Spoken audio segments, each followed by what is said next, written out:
Hello, and welcome to the weekly voice chats of the Men's Humans Rights Discord server. We are the semi official server of the Men's Rights subreddit, and today's topic we're talking about Russia and Ukraine and the Ukrainian war.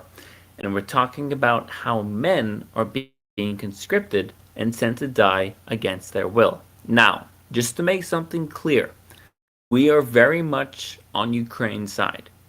So, when we talk about Russian soldiers, we're not saying we want Russia to win the war. We very much want Ukraine to win the war. But we recognize that the true enemy is not the Russian soldier on the ground who was drafted against his will. The true enemy is Vladimir Putin, who is starting the war.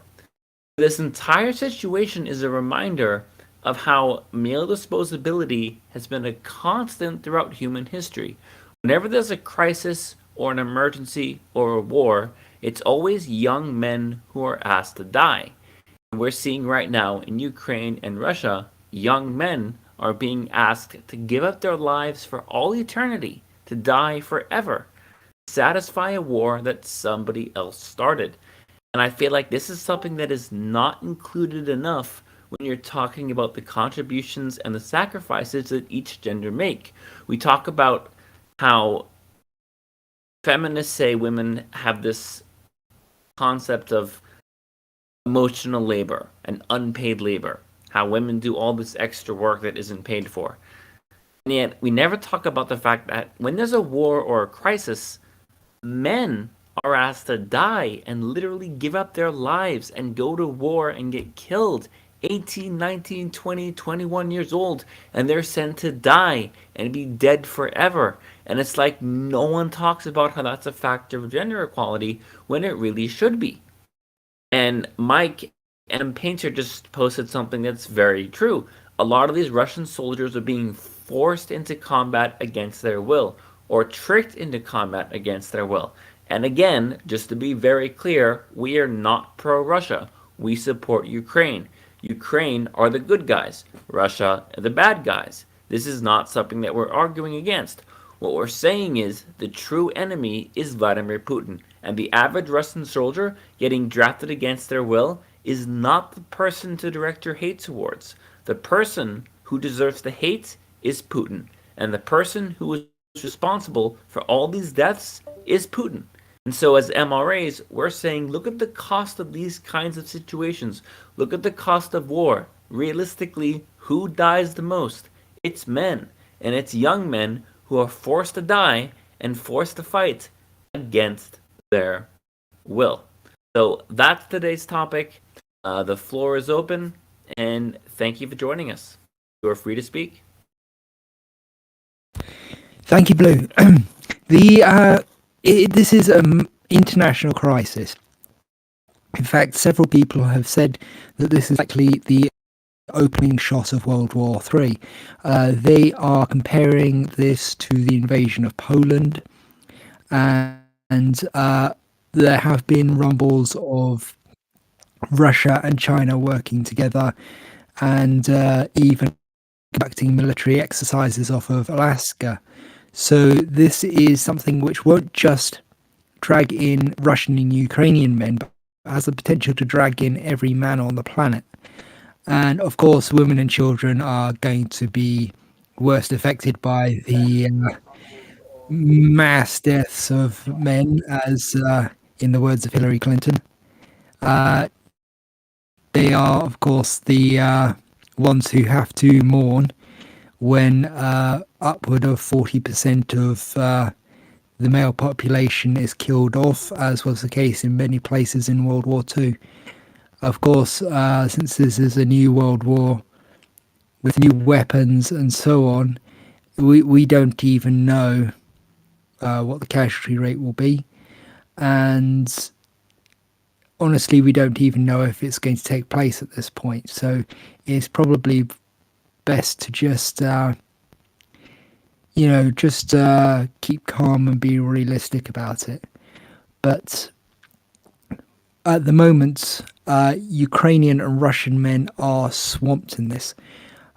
We were very, very annoyed on International Women's Day this year when it turned out that Ukrainian men were being turned away from the border to Poland and other countries, sent back by both Polish officials and by Ukrainian officials to fight in the war. And in fact, there was video of Ukrainian men being led into out of a car and into a bus, and they were being handed flowers and wished a happy Women's Day.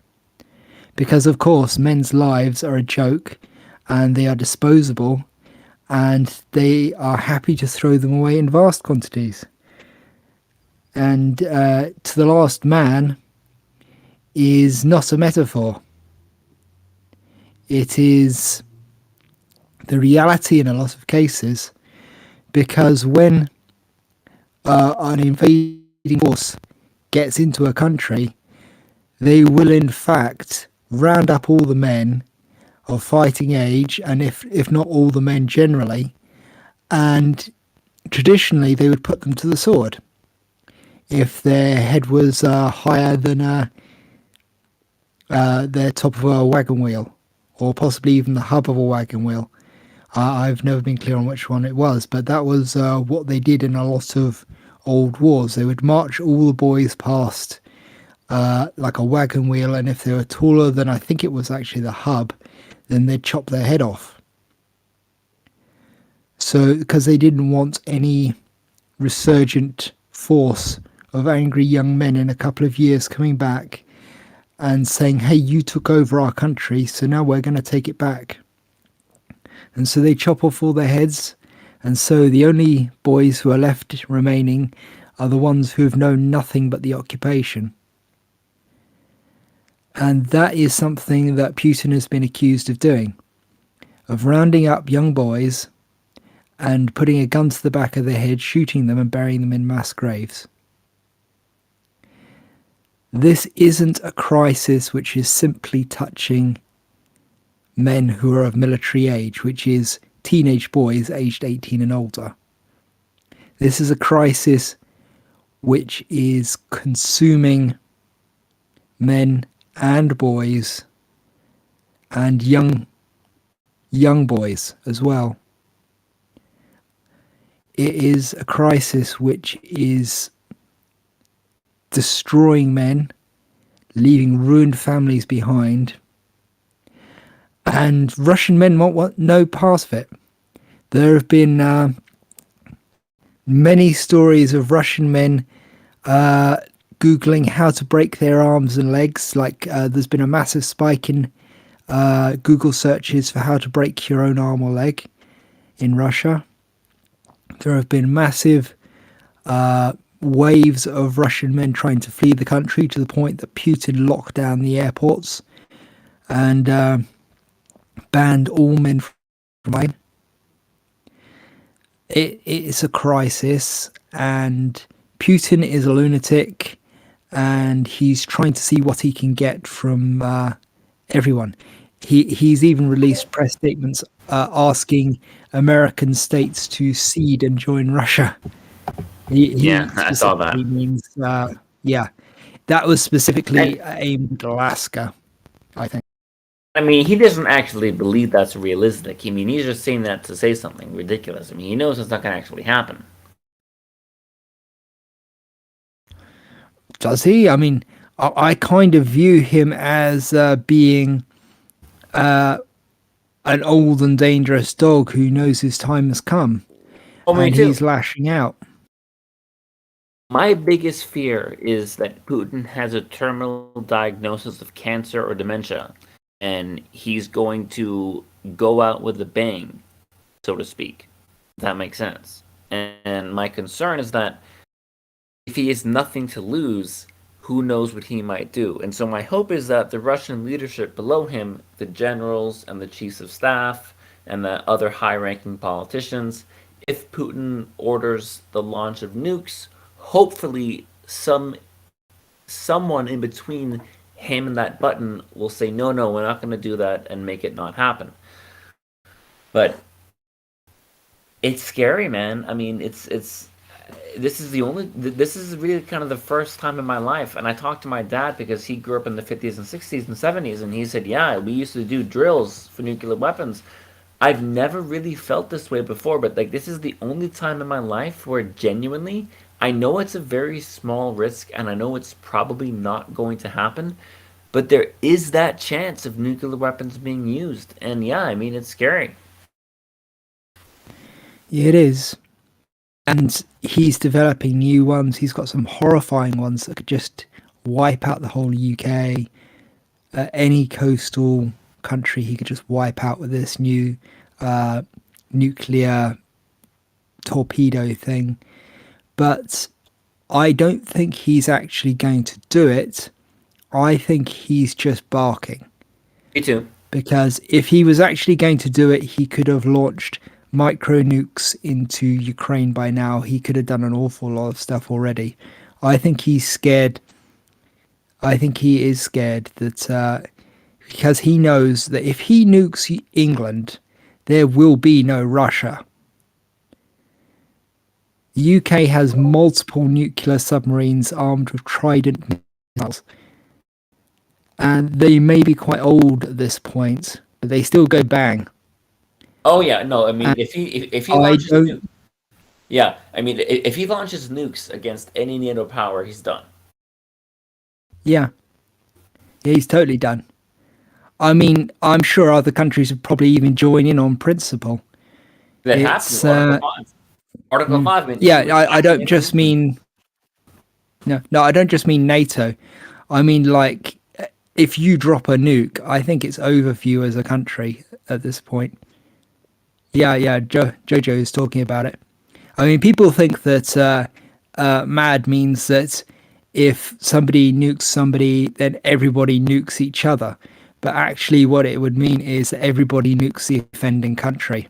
Exactly. And so you'll have a giant crater where Russia used to be. And he knows this. And the question is now whether his continued life and his continued power is worth the total destruction of his home country. And that is the big question, I think. In any case, we've gone a little bit off topic. Yeah, I was going to say we're basing all this on the NATO's willingness to do something as well. You have to be willing to strike back. I don't know how willing NATO would be, to be honest with you. If it doesn't matter.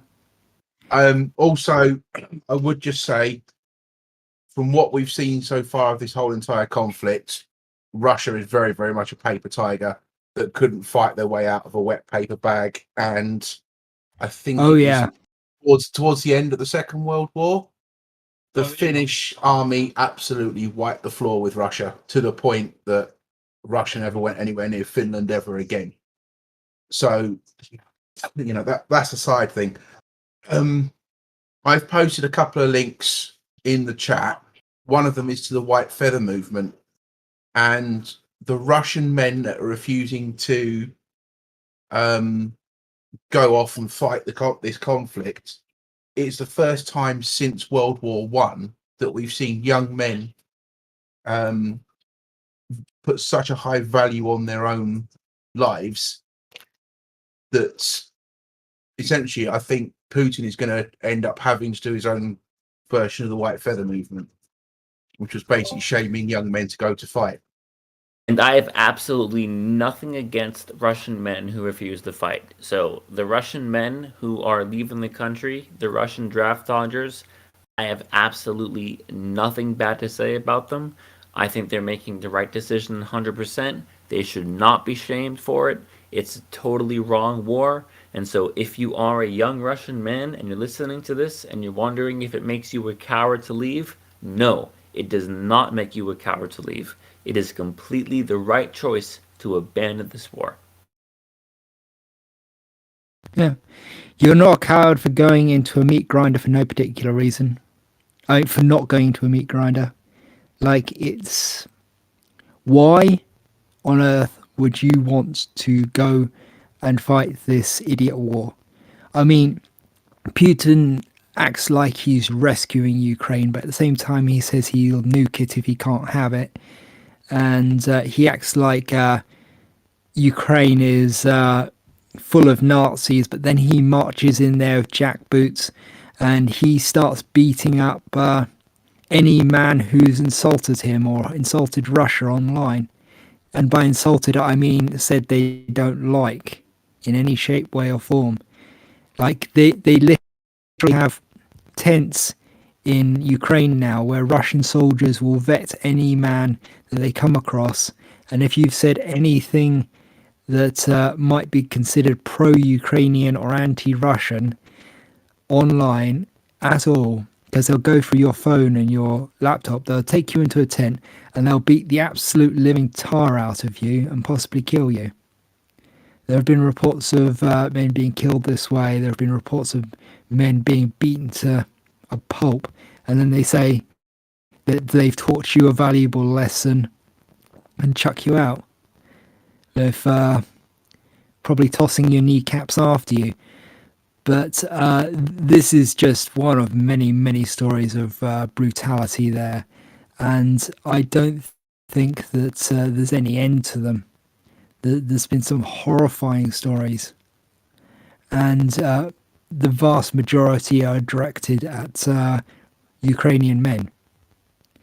And I think that this is an absolute shit show of a war. Okay, can I just say to Daniel Bryce, if you're watching the YouTube stream, you're seeing a user called Daniel Bryce seems to be defending Putin. Let me make it very clear that we are very much against Putin. And this Daniel Bryce person, I'm not sure who you are. I'm not sure if you're a troll. I'm not sure if you really mean what you're saying. But Putin is very clearly the villain in this story. And here's how you know. Look at how fiercely the Ukrainian people are resisting the invasion. If Russia really was liberating the Ukraine from Nazis, then you would see the Ukrainian people welcoming the Russian forces. But they're not. They're fighting bitterly. Ukrainians are fighting to defend every single inch of their territory.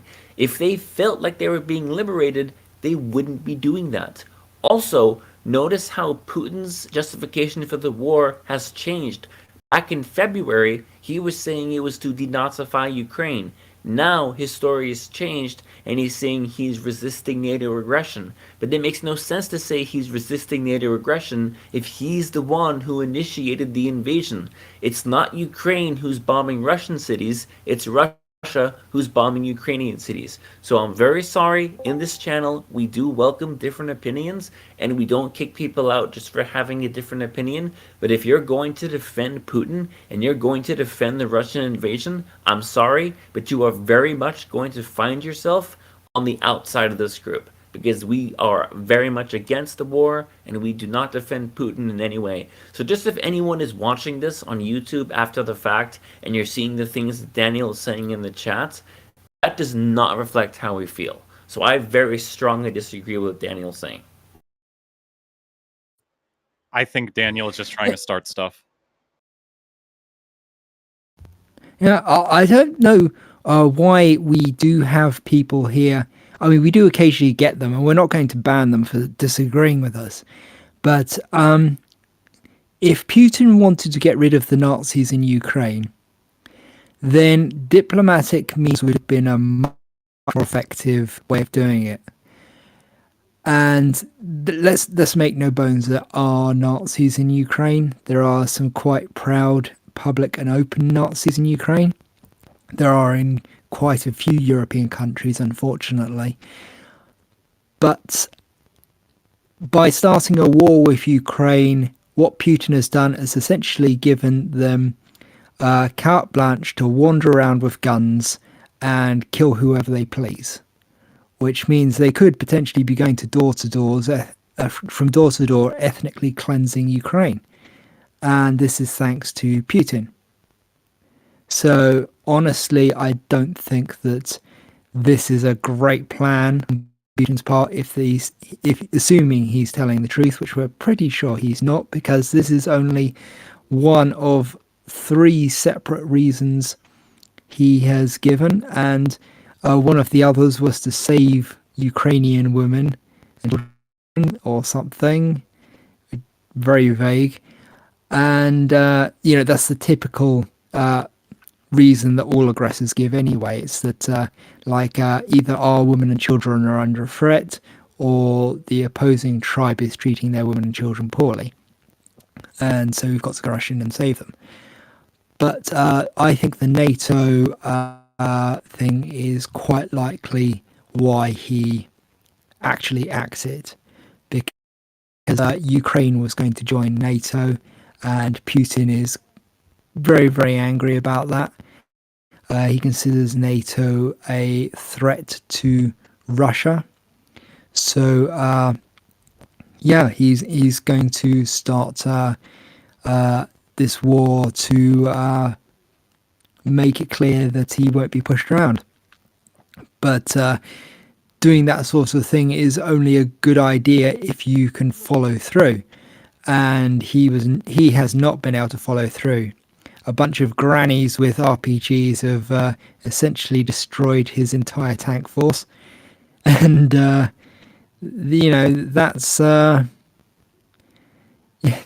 he's having to deploy hundreds of thousands of conscripted men and boys, and he's just going to keep throwing men into the meat grinder, just like every other plutocratic dictator before him.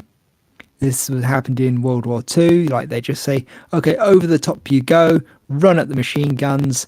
Let's not think about if there might be a better way to do this, i.e. maybe fly them behind enemy lines and drop them there or something like that. Or, like literally anything except charging directly into machine guns who are arrayed in a massive line miles long. That's what a lot of generals are like. They're very distant, and they'll take their men and they'll go, let's use these are just numbers on a board. I have 200 units over here, I have 300 units over here. I will bring them together in a pincer motion to crush this enemy fortification full of units. And it's simple maths. That's all they really see it as. Simple maths. Taz, if you wouldn't mind giving your piece on this, I see you've been following this conversation. What do you have to say about it? Well, let's see. War is bad. And the primary victims of war have been, are, and will always be young men and boys. That's historical and seems to be tied to, something intrinsic in people. But correspondingly, our capacity to be dispensable, and our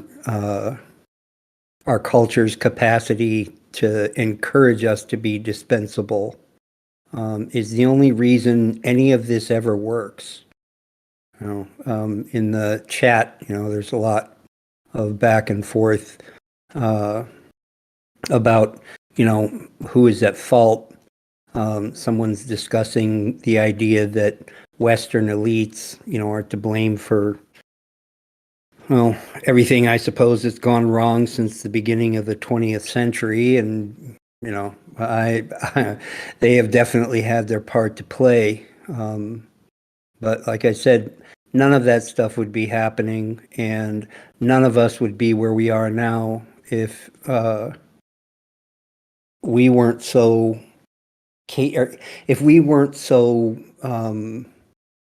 prone to being dispensable. We, meaning men, and if those, same elites, I'm sorry, but not only Western, but all of them everywhere for all time, have, always been able and willing to encourage us to be dispensable. The only solution I can see that would stick and that would not result in, you know, a backlash or an escalation is, you know, for young men, and I suppose older men, ordinary men, you know, to start encouraging each other to not be dispensable, you know, not in any way. But that's a whole lot easier said than done, you know. If the same people that are so eager to encourage us to sacrifice ourselves are also eager to come up with a villain, you know, for us to sacrifice ourselves trying to defeat. Really, it's the same principle. You know, there may or may not be a villain here in this case. I mean, my money's on Putin, you know, in the current year, but none of those occupants of the hierarchy are innocent here. You know, if it wasn't him, it would be someone else, right? But like I said, the hard reality is this doesn't stop until, you know, we become willing and able to stop it, you know, and the sacrifice, you know, is still on the table. It's just what we're going to be sacrificing to. You know, Maya had mentioned the, you know, cutting off the heads as long as they stick up over the hub of a wagon wheel. You know, the fear among young Russian men to the point where they mutilate themselves, you know, and injure themselves to get out of active duty is, you know, it's only a thing because, you know, I'm going out on a limb here to say this, but, you know, other men are what is generating that fear, and those, you know, those very self-damaging behaviors, and the ability or the willingness to flee, you know, to just leave the country, is, you know, it's organized groups of other men, right, who see themselves as dispensable, and because they see themselves as dispensable, how much value can they put on the lives of another man? You know, they don't. You know, they say, well, my life isn't worth anything. You know, neither is yours, right? And like I said, that's, you know, that's how this works. And I'm afraid, you know, if, like I said, if there's a villain, my money is on Putin, but just, you know, for the moment. I mean, there's plenty of others coming, and there have been plenty of others already, you know. So that question doesn't really matter. You know, the only thing that matters is what ordinary men and boys are willing to do about it.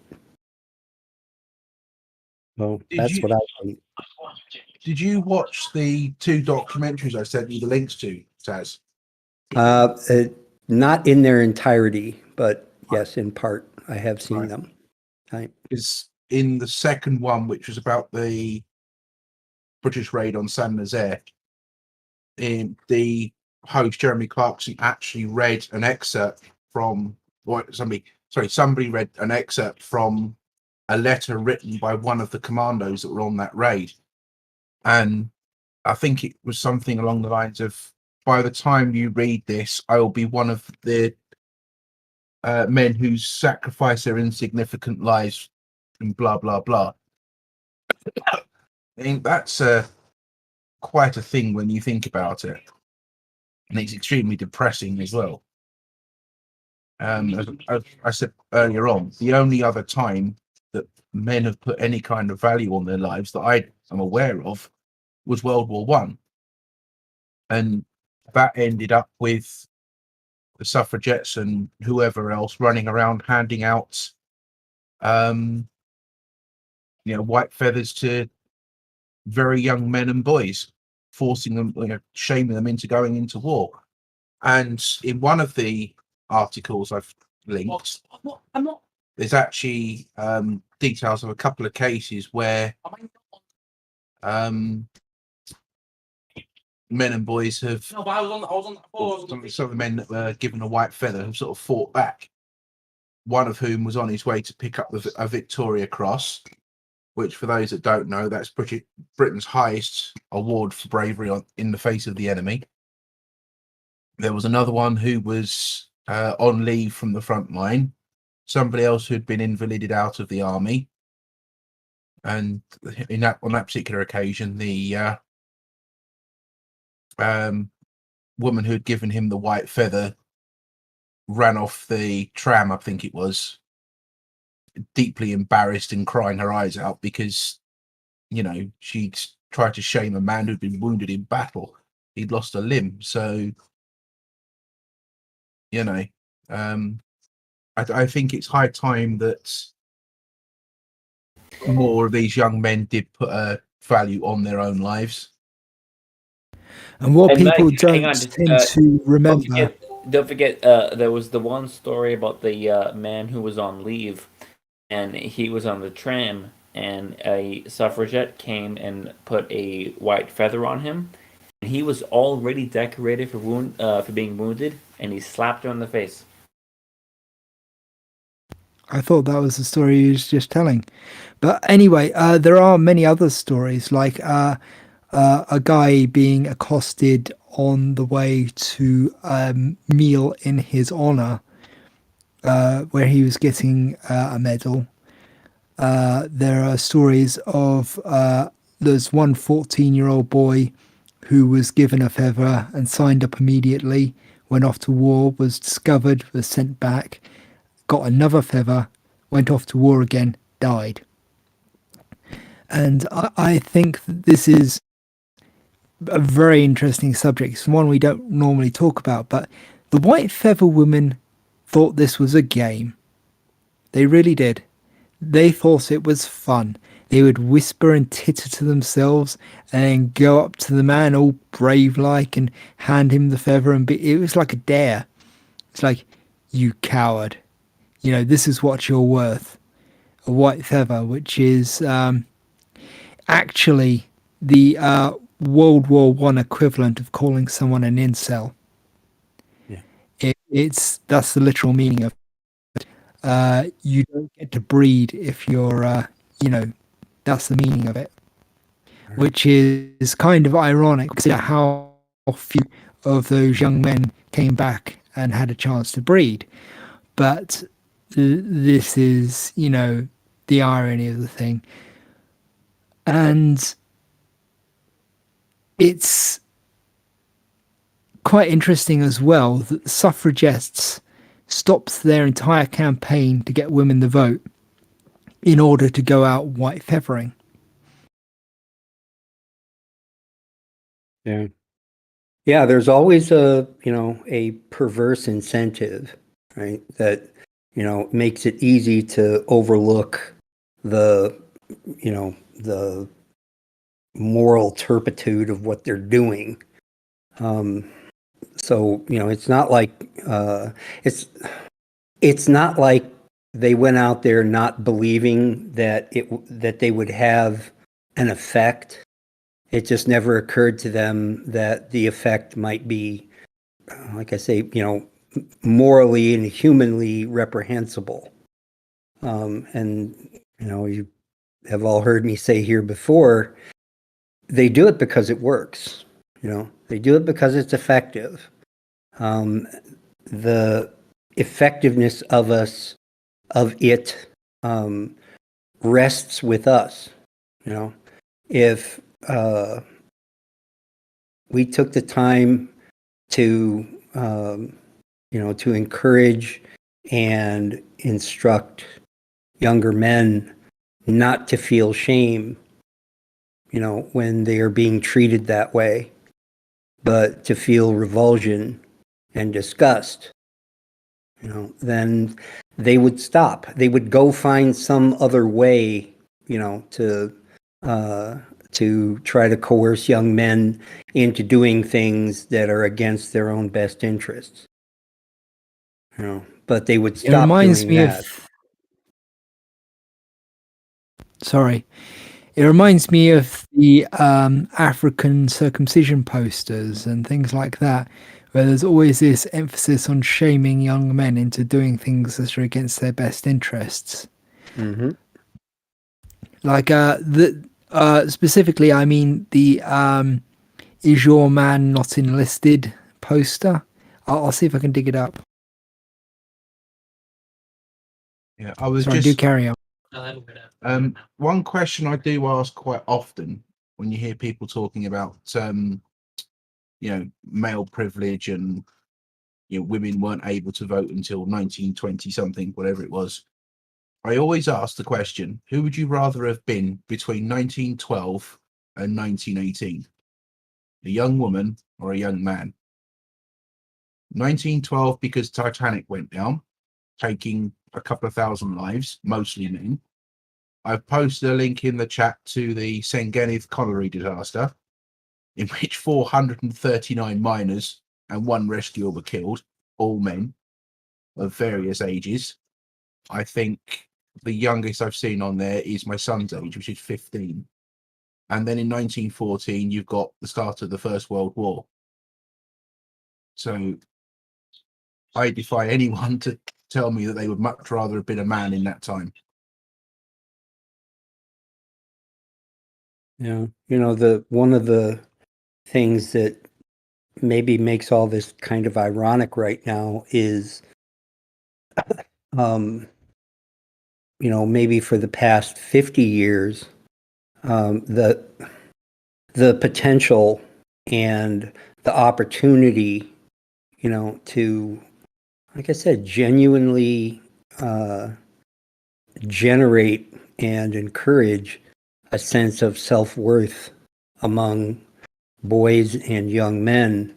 That window was, I use past tense, I believe it was open, that it could have happened that way, right?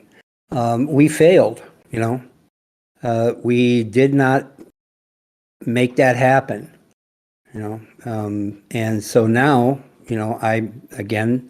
I'm hoping I'm wrong, but it doesn't look like it. It looks like that window is now closed, and into the foreseeable future, it's going to be very difficult to get large groups of young men and boys to just, consider themselves of value and worthwhile, just for being themselves, right?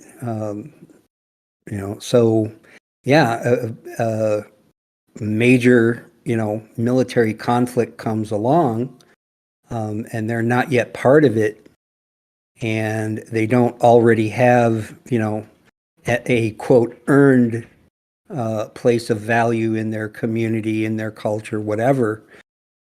I mean, what reason do they have not to go kill and die? There's ain't nothing else going on. And it's like I said, if there's another world war coming up, it's going to be difficult to stop it from, getting populated by a bunch of boots on the ground, filled by young men who really don't care. They're like, yeah, my life isn't worth anything, and neither is yours. That's how that stuff happens. It never arises in a vacuum. And our friend in the chat, in a big way, he's not wrong that these things don't just pop up out of nowhere. They take time, and everybody, who's moving the pieces on the board has had a part to play in this. I will go so far as to say it ain't only Putin. So, like I said, it's not as bad as people think it is. It's actually worse. Sorry. I'm just about to say that if we do end up going into another global conflict, it ain't gonna be long. It'll be over quick. Because although I don't think Putin's crazy enough to just push the big red button, I think if NATO does get involved, then he will. And then, that's all going to be over and done within the hour, basically. And I think you're probably right about that. But again, because of the nature of considering young men disposable, if it is something that only lasts a short time, the aftermath will be such that other big enough conflicts to make note of are going to come up one right after the other, and again, probably into the foreseeable future. It's also worth noting that we do this every 80 years, really. It seems. People get complacent. People think there's not going to be any more wars, and then there's a huge one. It's fairly consistent. I mean, there are like deviations and things like that, but it is fairly consistent every 80 years. There's a huge conflict. Right. And that kind of wider view makes it easy to just fall back and say, well, this is inevitable and it's intrinsic to human nature. I'm not sure if I buy that. It might be human nature as it is right now. But the hallmark of being human is the ability to, overcome our baser nature anyway.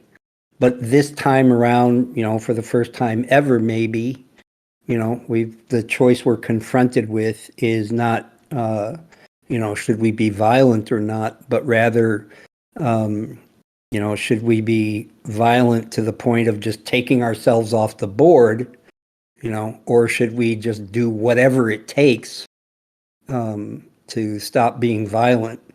And my proposal, like I say, is a lot harder and a lot more painful than what most people are proposing. What I'm proposing to make that stop is going to be very painful. It's going to hurt a lot of people, right? And it's not going to be over by Thursday. It's going to be tough. But, like Mike was saying, maybe that's the only option left other than just, some kind of global conflagration that we're just not going to come back from. And like I said, I hope I'm wrong. I hope this will just be another big dust up in the 80-year cycle and we'll get over it. It's just that there's a lot of things that I see that make me doubt that. It's just like, I don't think we're going to pull out of this one. I just don't. If we go ahead into it, nobody's coming out the other side. That's just the way it is. And maybe it's time. Maybe we're circling the drain. I hate to think so, and I hope I'm wrong. But I can't hold my head up and say, I have hope for the future if I don't understand what I'm hoping against. I don't hope blindly. I think that's naivete. I at least have to acknowledge that we could, permanently screw the pooch. But I hope not. I hope not. Yeah, I've posted another link there to something probably isn't particularly widely known about, which is exercise Sky Shield, our cousins across the pond decided to invite us for a mock battle, which didn't go very well for them. But it's interesting that it took place, or we were invited to it in 1661, and then in 62, the world came as close as it ever has done to all-out nuclear war, which was the Cuban Missile Crisis. You mean Which- 1961? Yeah. Well, I don't mean 1861, do I? Wait, you said 1661. I said 60 and 61. Oh, right. Sorry. Yeah. It's the London accent. Don't worry about it. Everyone gets confused from time to time. But yeah, so we went from how would this play out to almost playing it out, essentially in 1962. So, I do think.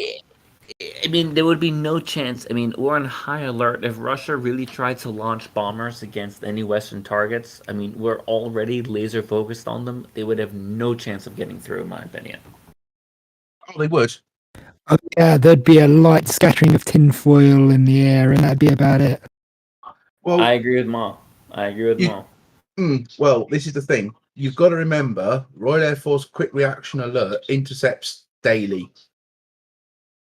Yeah, but Yeah, I mean, the Royal Air Force is much better funded and much better trained than Russia. And so, I mean, the British Air Force is light years above Russia in terms of technology and training. No, it's not. I think It's so. not. No. The Russian pilots are exceptionally good. Their aircraft. If you've ever seen a Russian aircraft doing a display, your jaw would be on the floor. Their fighters can do things which are aerodynamically impossible. I've seen those things, and the F-22 can do the same thing. But if you No. listen to fighter pilots say that those things in the real world are absolutely useless. Yeah, but it does show the abilities of the aircraft.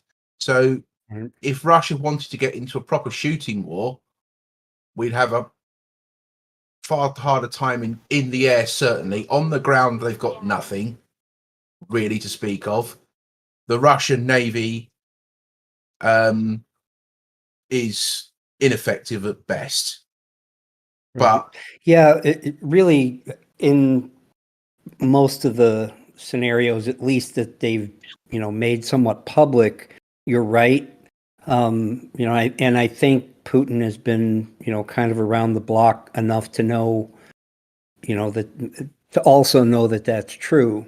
But the point is that he also understands, if he goes forward, if he escalates really aggressively, for years to come, there's going to be, collateral backlash against the West.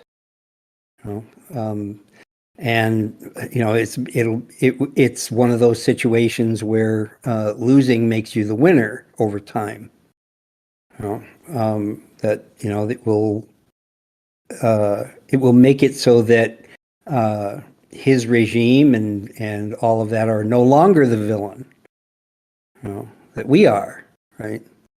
And like I said, it's we have vulnerabilities too, that have just been made worse by things like civil unrest and disorder and the quarantine from the pandemic and the ongoing economic troubles.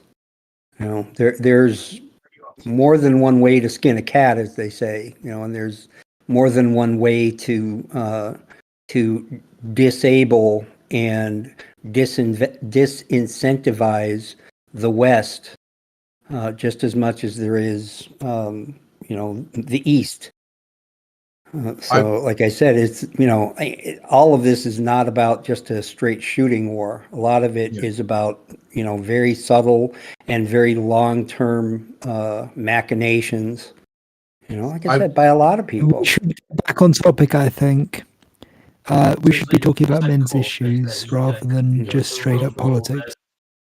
well, I mean, Well, there's I was going to say, related things- to all of that is the fact that, the one commonality in all of those scenarios, whether they're, straight up hot shooting wars or, long-term Cold Wars or proxy border skirmishes, any of that stuff, it still requires the bodies and blood of young men. And that's the one, that's the one limiting factor. How many of those are there? If there are not enough, there is no real conflict, right? If there are enough, well, there still won't be enough unless unless enough of them are willing. Yeah. I was just going to say, I think this all started off about April 2020. I think that was the start of all this, if we're being brutally honest. And let's look just for a second at the people who suffered the most during the pandemic. Who did we lose most of? Young men. Yeah. Or men in particular. Yeah. I don't think that's a coincidence. Call me a conspiracy theorist all you want, but Well, if it's a, as you say, Taz, it's more than one way to skin a cat. If you yeah, want to be- and I was going to say, as far as it being a conspiracy, that requires sort of what would you call it? Action, right? Intention. But the one thing about dispensing with young men is that it doesn't require a lot of focused intention. Like I said, it's just part of the water we swim in. It does not take very much for a community, a country, a culture to just sort of turn a blind eye to the suffering and the debilitation and the death of men. We are a surplus until proven otherwise. And we are just as much to blame for that as anybody. I find myself at odds with a lot of different groups of people just because I don't consider myself, disposable. And I don't consider my great path or my best path in life is to be a hero. And that my worth to myself and my community and posterity or whatever, is how much I sacrificed for everybody else. And like I said, when you say it out loud like that, that's the quiet part. You say it out loud like that, not everybody likes it. It generates kind of a primal fear in people. Uh-oh, they figured it out. It's shocking, but it can be done. It can be done.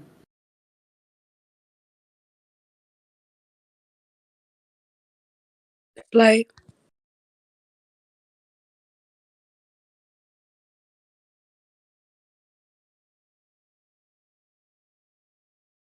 You kind of cut out, Milou. What did you say?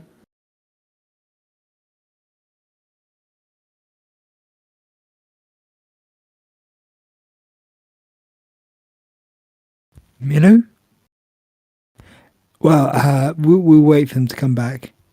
Anyway, it is something that we haven't mentioned yet, is that all these statues and medals and things like this and all these parades, they're bribes. They're bribes and advertisement to get young men invested in the idea of glory. And glory is basically the military equivalent of paying you with exposure. And I don't know if you know that joke, but it's a joke in the art and writing community. Paying somebody with exposure basically means not paying them. Right. And you maybe tell one of your friends about the person, and for 10 hours work, they get one recommendation to somebody who'll go, oh, that's nice. Yeah. And then not hire you. Yeah. Yeah. But what I'm getting at is it's bribery, and it's intended sucker you in and get you think that you could be on the big horse in the town square with the medals and the saber in your hand, charging the cannons and stuff like that. And the idea is you don't think about what charging the cannons means. Yeah. And what I tell younger men is, don't just not fall for it. Openly price yourself out of the market. Openly present yourself as somebody who, is not gonna go across the street for anything less than, the world, the moon and stars, right? Just say, look, if they say we want you to do X, Y, and Z, just say, sounds good, sign me up, here's my bill. Here's what it will cost you, right? And make sure it's something they can't afford. That they understand, right? That they get. If you just petulantly say no, that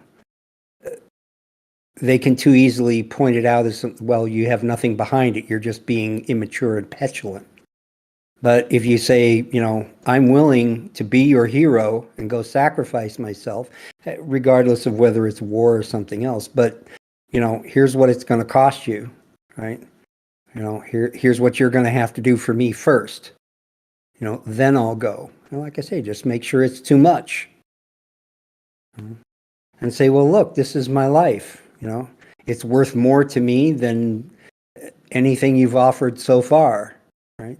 Certainly glory is totally worthless in the face of really valuing yourself as a human being. It's meaningless. Just let them know, it's like, yeah, I'm ready to go. All you have to give me is everything, and then sure, I'll get around to it. The point is, if they come to you with unreason, be unreasonable. And then when they say, well, golly, that's not fair, they can say, yeah, you're right, it's not. Nothing about this conversation is fair. Why don't we talk about something else?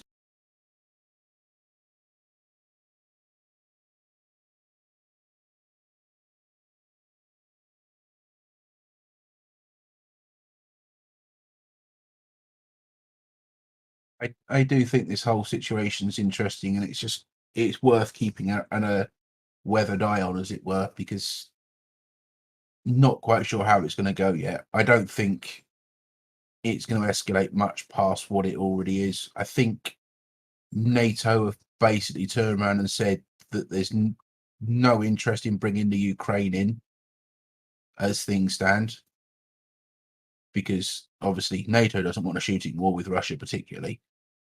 And, Blue can make all the statement, saber rattling statements he likes. I wouldn't bet against Russia in a long drawn out fight on the ground, certainly. So, I don't know how this is going to go. I'm pleased that enough young men in Russia and in the Ukraine are saying no, they don't want any part of this. Their lives are worth more. And I hope more continue to do so, to be quite honest with you. And I hope that there are enough young men around the world paying attention to the fact that these men in some far off country that they could barely really find on a map or what have you, and they take inspiration from it and say, no, do exactly what you say, Taz. My life is worth more, to be honest. Yeah. And, to be sort of Machiavellian, it's very heartening to hear that young men in Russian Republic and the Ukraine are learning how to say no.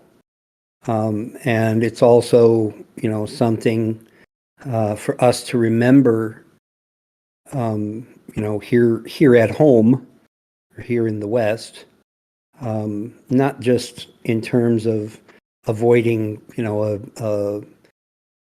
participation in a conflict we have no business in, but also here at home to learn how to say no, when when the only thing that we're being presented with is opportunities to make sacrifices.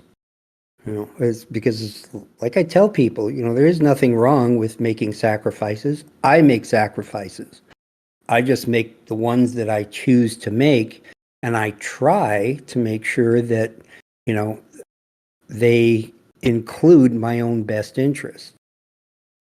People that are wiser than me tell me that, in the event of a cabin depressurization in an airplane, it's wise for the adults to put on the oxygen mask first. There's a very good reason for that. So they don't pass out when they're trying to help the kids. And it's the same with us. We ought to be recognizing that we've reached a point where we can be the adults, but with adulthood comes responsibility, including to ourselves, and sometimes that's kind of a bitter pill to swallow, when it's so much more seductive and easy, to just look at things like glory and status and, the the perceptions from others and say, well, that's easier to get. All I got to do is screw myself over, and I'm a man. I'm used to that, but the ability and the willingness to say, no, I'm not going to do that, and I'm going to suffer being perceived badly by other people. That's the sacrifice I'm willing to make. That's harder. It takes longer, and you have to be consistent. You have to always be ready to say no. Sometimes it hurts, but it's like I said, we've hit a point now where we're running out of other options. All the old ways are beginning to die, including the hero's journey. It sucks, but that's what we got. Yeah, thank God that one's slowly dying off. Yep. To be honest. But That's you'll a- notice it is dying, but it's gasping and it's flailing around a lot. Yeah, It's making a lot of waves, yeah. and I don't think that one's ever going to be dead. It is kind of written into our psychology to a great deal.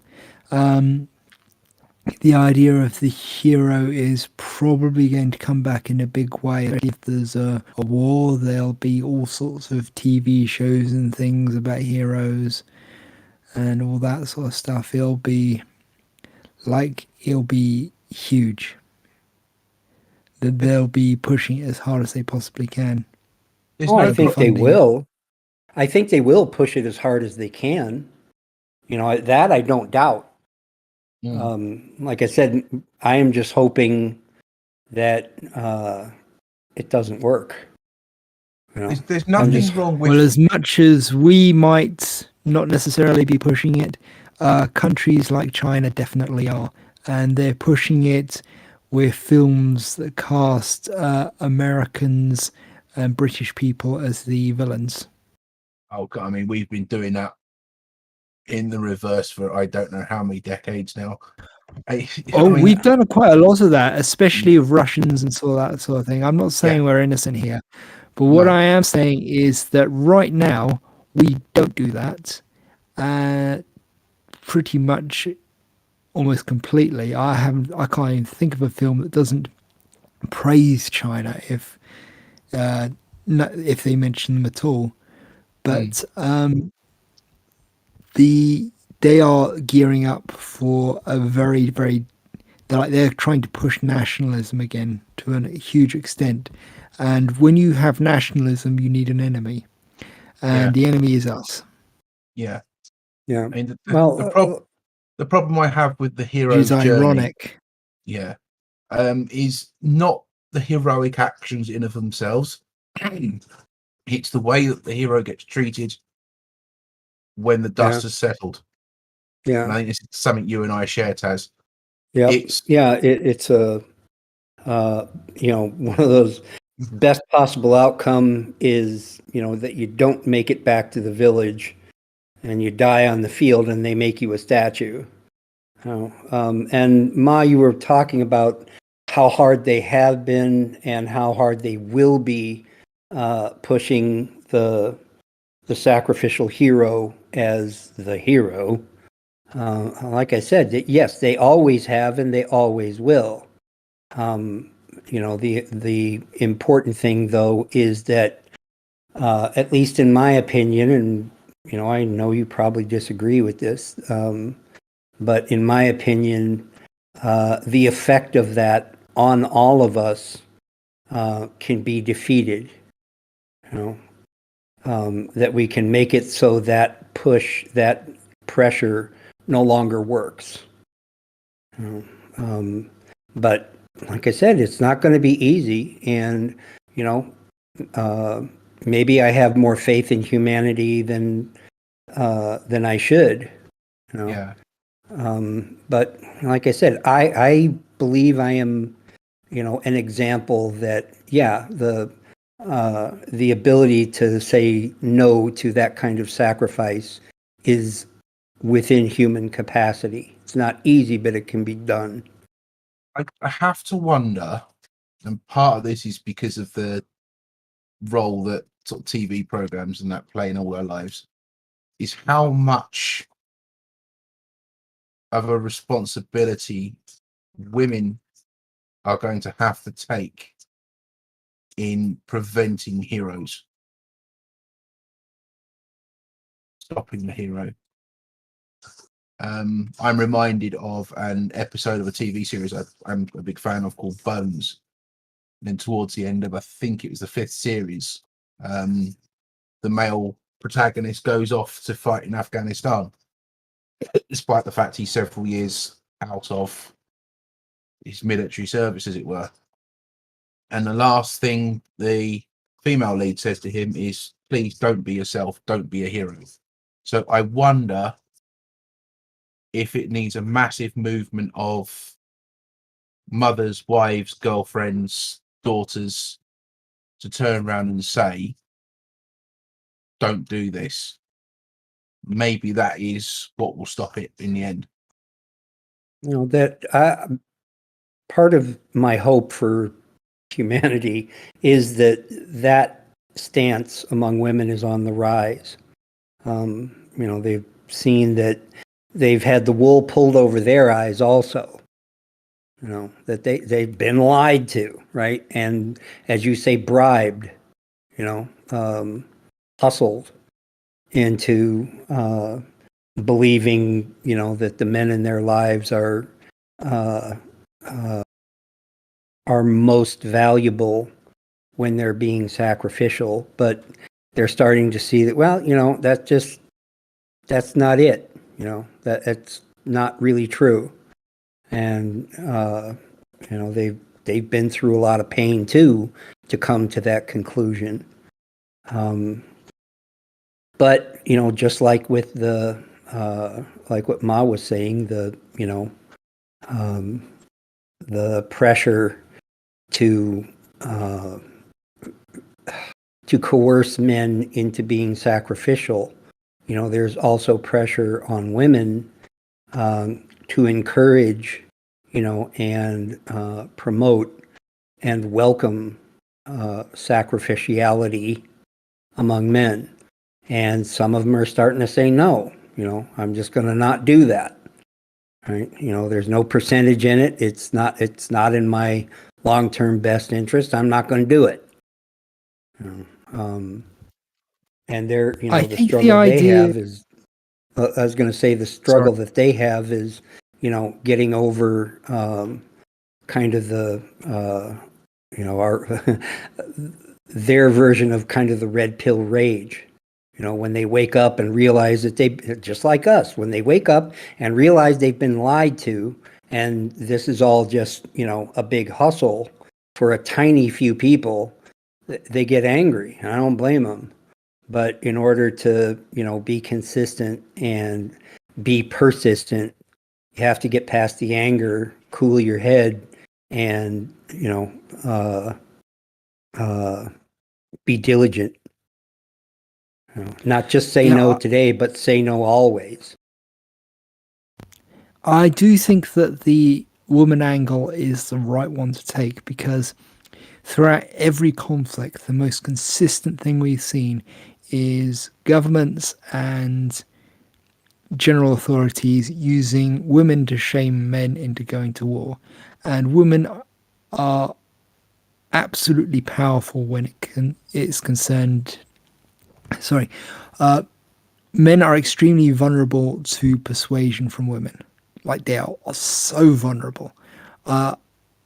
There's videos of this guy who's talking, well, not videos, but like audio of this guy who's talking to his wife after his wife arranged a hit on him.